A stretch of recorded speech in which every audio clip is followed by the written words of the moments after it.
I was sitting in the university library at Buffalo doing the first assignment of my computer science master's.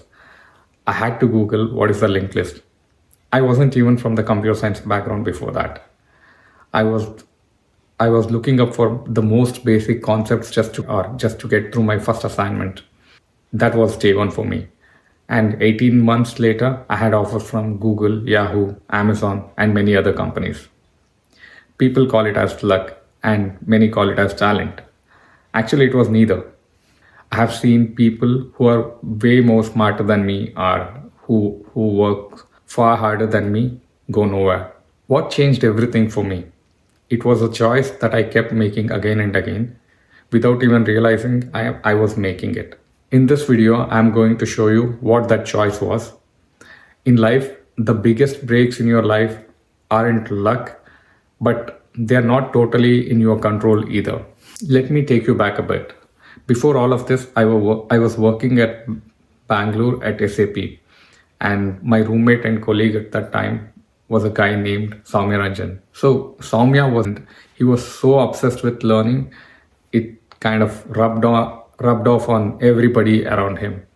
And he was so obsessed with understanding the things clearly and go in depth into that. I really envied that trait of him.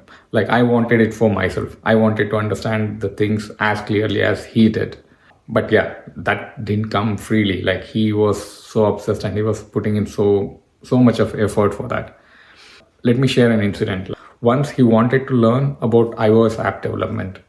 In order to learn iOS app development, we needed a MacBook. And at that time, a MacBook costed around 90,000. For the beginner or the junior developers that we were, that wasn't a casual buy. Like, we had to save up and plan for it ahead of time. And Soumya had around 30K in his bank account. I chipped in a bit, and then we were able to manage somehow and gather 90K and bought the MacBook. We bought it on the same night. And I think that's one of the purchases I have never regretted in my life for a single bit. Because on the next 7 to 10 days, I didn't see Soumya do anything else. He was just heads down learning iOS app development. After that phase, after that 7 to 10 days, he was holding himself, having conversations with people who were experienced in that domain for 2 to 3 years and working in top tier companies. It wasn't like he was challenging them or he was trying to make fun of them, but he was not satisfied with all the understanding that he had gathered out of that 10 days, and he wanted to make leaps in his understanding and learning. So he was asking them the questions that was so hard for them to answer, and he was extracting answers from them and making his understanding tenfold stronger.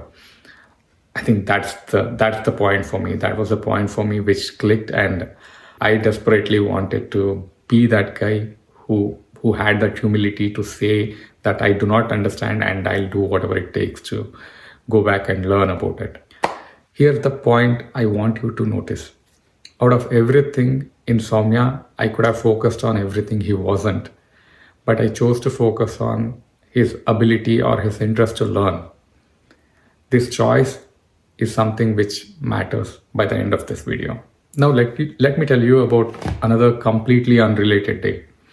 I was at one of my friend's wedding and I met an old-time friend who had not seen in many years, and he was going to Germany for his higher studies.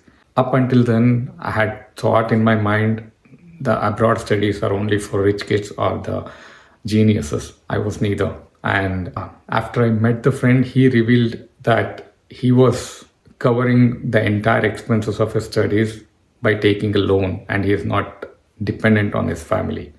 That was a kind of revelation for me, because nobody in my family or my close friends group had done this before. So I went back and I researched about a bit and thought about the possibility of getting the loan. As I mentioned in the previous section, like I was working as a programmer already, and I loved coding aspect, but I did not have the computer science background, and I wanted to learn the basics or fundamentals of computer science. And I explored what's the best place to learn computer science, and everything suggested me towards United States.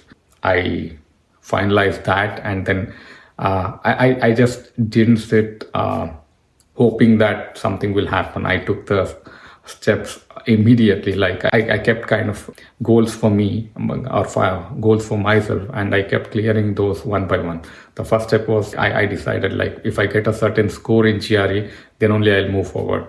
And once that is done, I thought, okay, if I get admission in a set of universities, then only I'll go ahead with it.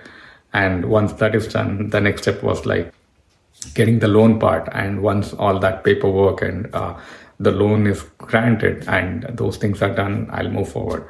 On a day in 2013, I was sitting in my first flight to JFK, New York, and I landed. After reaching Buffalo, I fell in love with that place on day one.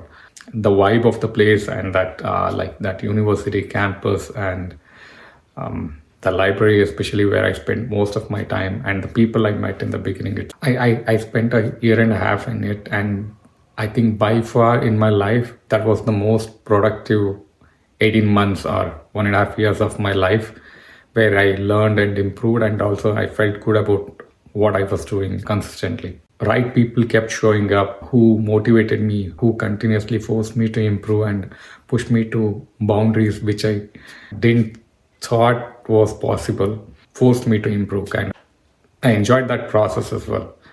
The thing I want you guys to notice is I didn't plan any of this. I didn't plan meeting Soumya. I didn't plan meeting my friend at that wedding, or I didn't plan my studies and everything. As I think about it, luck is something which just happens to you, and you don't have to do anything. You will just experience it. By that definition, I think it wasn't. There were many events that happened that I couldn't have planned. That was by chance. I'll give it to you. That could have been luck. But all that chance or that luck just worked as a raw material. The thing which turned that raw material into a product was the choices that I kept making. As I think about it now, like I kept seeing the positives in each of the persons or each people that I met and each situation that I encountered. I met Soumya and I focused on the positives, and I tried to follow it as much as possible.